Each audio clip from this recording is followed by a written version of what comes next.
I want to start this by talking about the only reason that we're even talking about Grandus's interview is due to the fact Candus wouldn't do an on-air interview.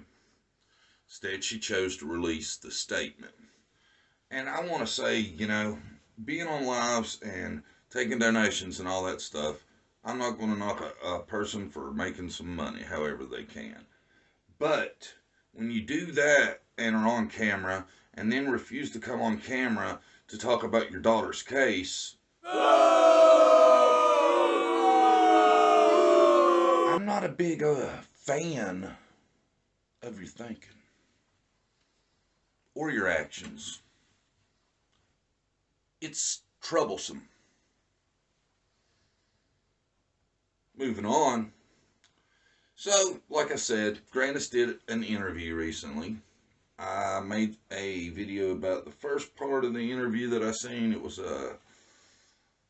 There was more to it that was brought to my attention in one of my lives. So I said, you know what? Why not?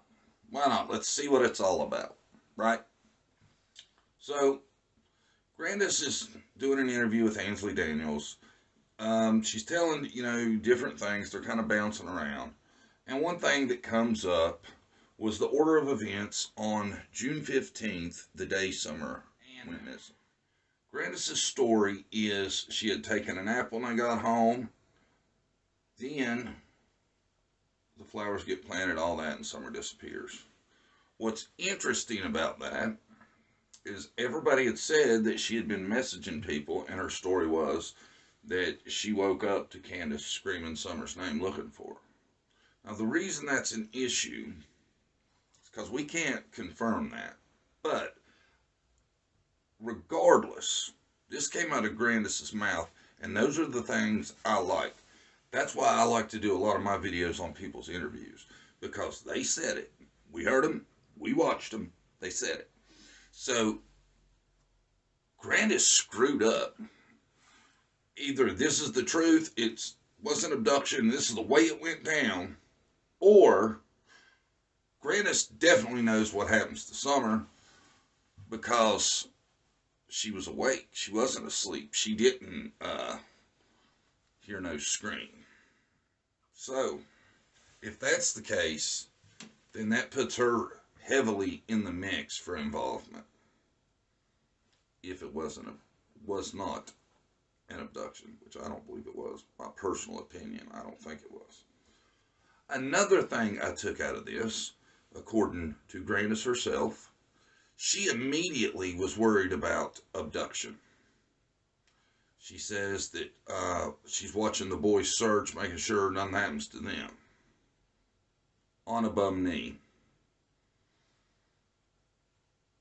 You got to question it. Why was she immediately thinking abduction? And she's saying that was her immediate thought.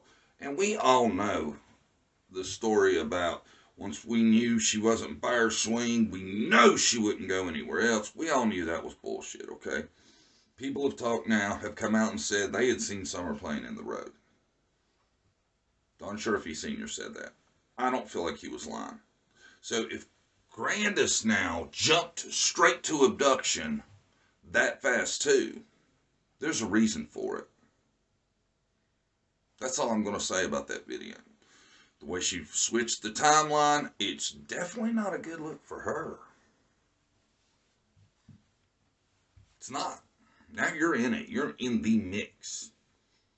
And if you were awake and everything, given your location, they'd had to walk across that road down from the camper. If you were outside still fiddling around with it, you went inside and somehow you missed it.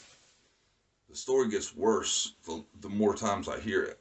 Now I think maybe I understand why Grandus didn't do an interview for 8 months. And it surely wasn't because she was doing everything she could to have her granddaughter found.